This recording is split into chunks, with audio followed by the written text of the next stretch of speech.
Thanks, Jill. So it's on record right now. You don't have to touch anything. If you want to use Zoom the in? Zoom, yep, that's right there. Better be nice. All right, fine, thank you. Okay. Bye. So, is there any other questions? How old do you have to be? How old do you have to be? Yeah. Well, there's no age limit. And I mean, if you're you know, if you're 18 and under, or under 18, some provinces are different. I'm not sure what it is in Saskatchewan. You really need to talk to your mom and dad about this, about sharing your wish. Like, you know, that's really an important step. And then as far as older people, we had a case of a 102-year-old great-great-grandmother that donated a liver and one of her lungs. So, you know, two people are alive because, and 102 years old, you know. So a lot of even older people think, you know, that they're too old.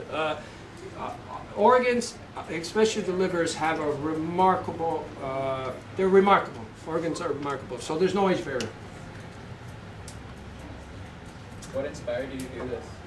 Myself, 12 years ago, I'm a fitness trainer, and you know, life was going great and everything, and I went for a regular medical checkup about 12 years ago, and I was told there was something clogging one of my arteries that led to the liver, and it's called thrombosis, and I was told that the only thing that was going to save my life was a liver transplant. And at that time, I didn't know anything about transplants. You know, it was not only a shock, but a learning experience as well, because I found out that many things, Canada had the lowest rate of organ donations in the world. So sometimes something has to be really that close to home to know about something. And I found out that it doesn't have to be that way. But for me, personally, you know, when you're being told you only got like 2 years left to live, and then 2 months left to live, and then I got down to 2 days left to live, you know, I you know, thought I was going to die. So I had all my funeral arrangements made already, and I was very fortunate to have gotten that call, like literally as hours were ticking away. And so my life was saved 12 years ago, and 5 others. And that was because one person made that decision. And you know, like when I woke up after the operation, the first thing that really came to my mind, this usually happens, I forget to shut off my phone in the middle of such a, unless it was like the Prime Minister or somebody, I can't answer. So, you know, here I am waking up, and the first thing that came to, you know, was that in another part of the country, and I wasn't sure where, a family was grieving because they just lost somebody, but yet they made that courageous decision to donate their loved one's organs, and they were grieving at that moment that I was receiving life, and 5 other people, and I thought, this is the most awesome gift or thing that anybody can do, is to, you know, to have made that decision, you know. And then the other thing I thought was, how come nobody really knows about this? You know, people don't know that there's people doing this, and that people could do this.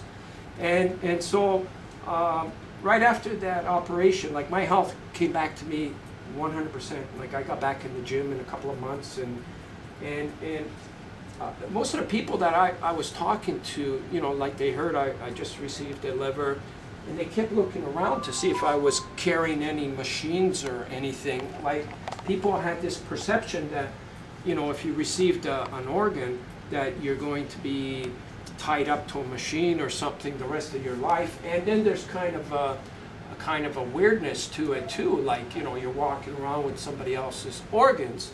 So there's all these factors that you know, when people don't know about something, that kind of you kind of feel initially.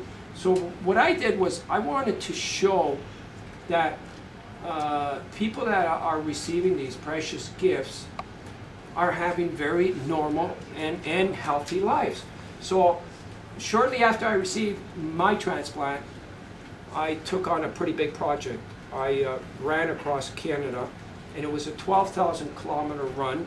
And what I wanted to do was show that when people receive these gifts, they can do things like this. I mean, not everybody can do what I did, but they can go back to work and do all these, become a grandfather, get married, have kids, you know, they can do all these things that they would have never had the opportunity to do. So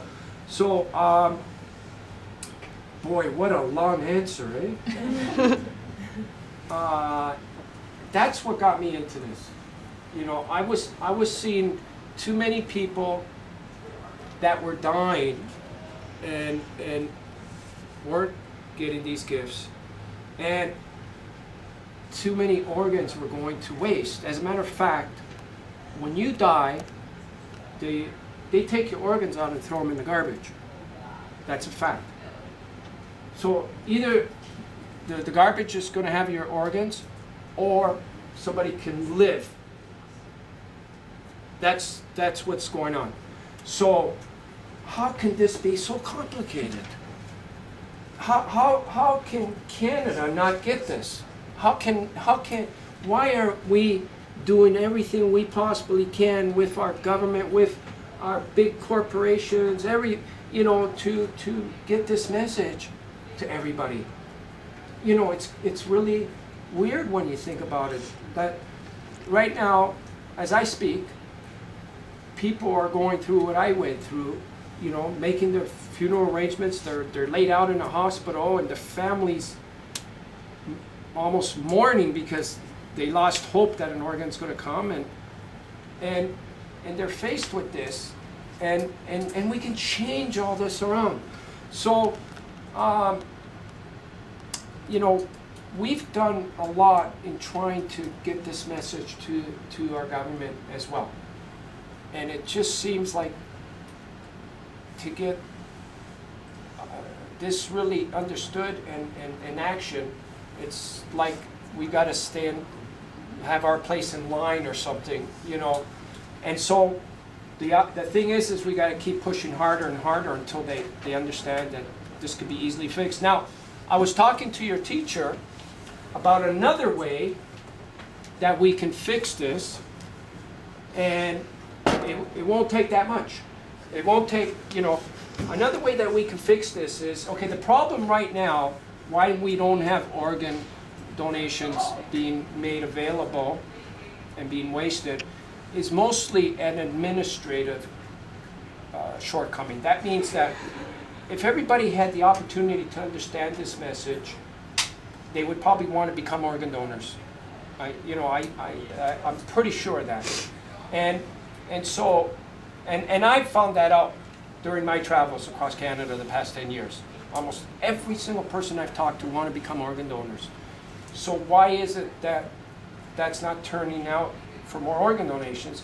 Because there's a process that has to go through. We have to, first of all, acknowledge that we want to be organ donors, and most of the time Canadians don't have the time to do that. They want to do it, but something comes up. A phone call comes up. You know, I could be, you don't know how many times I was talking to somebody, yeah, I'm going to sign my organ donor card, and then something came up, and they never got around to doing it. And then they don't have that chance to share the wish with their family. So somewhere between the desire to do it and to the actual time when it could be done, it gets lost. So that's an administrative shortcoming.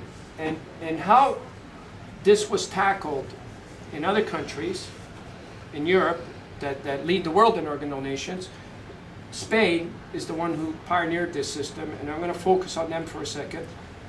They knew, what I'm saying to you right now, the beauty of it is their government realized this.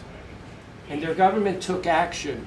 And they knew that that was the shortcoming, the administrative shortcoming. So what they did was they talked about organ donation to the whole country at a very high level. And then they made it simple for everybody. They created a law where everybody was registered as organ donors.